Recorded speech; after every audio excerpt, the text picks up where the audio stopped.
We're looking for a story. Looking for a story. That sounds like a town in Georgia, doesn't it? It's got a story to tell. So what came to me is the story, and I'm going to share a bit of that story with you right now. And this is just the beginning of a story dynamic of what has this body of work been about? What are we doing? And I cast my thinking back to summer 1972. Some of you were there, or some of you it was a dream. And in that summer, we took a look at what were the key dynamics that any movement created in the midst of its life. And out of that came a body of work called the Whistlepoints. I'm just going to remind you of the Whistlepoints in case you forgot. There were four key strategies that we said every movement had. Every movement had some type of awakenment. How did you get the new message out? What was the new understanding, the new possibility? And then once there was a body of people who had that new understanding, how did they create some demonstration of the possibility? Places you could go, take a look. What was happening? Walk around, get the feel of it. We also noticed that any movement had a training strategy. How did you bring people who are awake? New skills, new understandings, a training dynamic, and then an interchange dynamic. Okay? And in the center were what we called, so these were the four key strategies. In the center was the people, the forces. And we talked about at the very center was a core dynamic. I realize these words might change as you go along, but this is kind of the way we talked about. A core at the center. With that was a group of guardians who needed to give, say this group was great, or guard the flanks, watch out for these landmines. There was a number of different roles the guardian played. Walk you in the door. People could walk you in the door, different understanding of guardians. And then there were folks that were part of the task forces, the work. They might be linked to the core. They might be linked to the core. They might have just gotten a great idea and started to run with it. Different ways the task forces happen. And then finally, there was two what we called factors. These were kind of like the mystery resided here, I think would be one way of talking about that. One was the action. It was like, and the action planning, the understanding. Where do we go? What do we do? How do we have a common action? And the last one up here was the myth factor. What's the new story? What's the new understanding? I said, some of you might recall this a little differently than I recalled it here. But this is when I go out and work. This is what I still teach.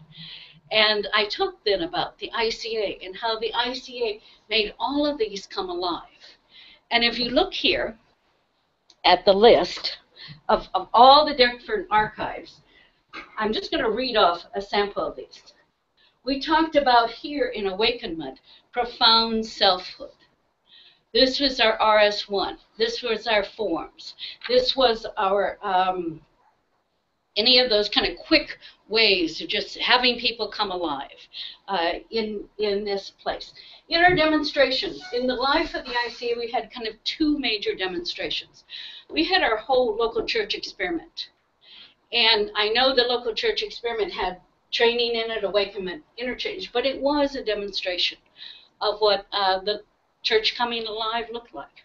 What did churches work together? What did that look like? So that was kind of one of the demonstrations. The other major demonstration was our fifth city, our Majuro,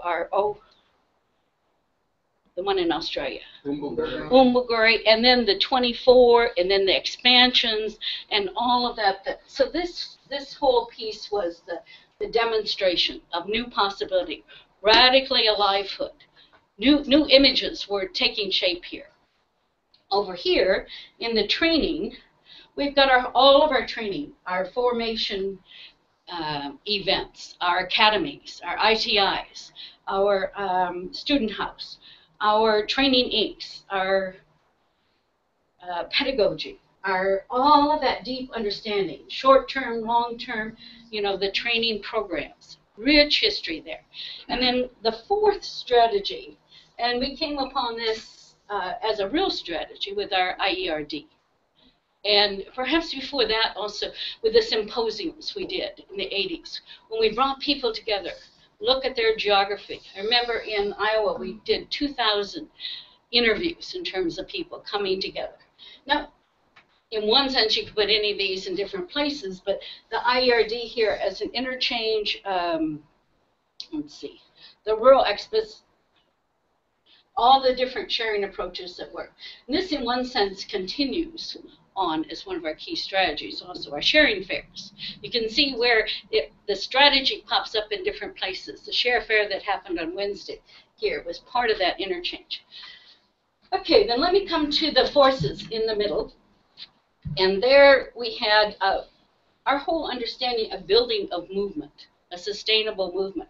Our houses, our polity, the spirit movement, our religious houses are all part of this, the forces in the center. How did we sustain ourselves in the midst of any of this? I think that was the only one there on the forces. This group gathered here is another example of the forces.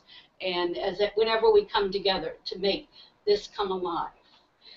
Down here, our action, I was thinking this might be just understanding how societies work. Our whole social process triangle was in all that research that we did down here. Now you could put it in a number of different places also, but that building, let's see, forces.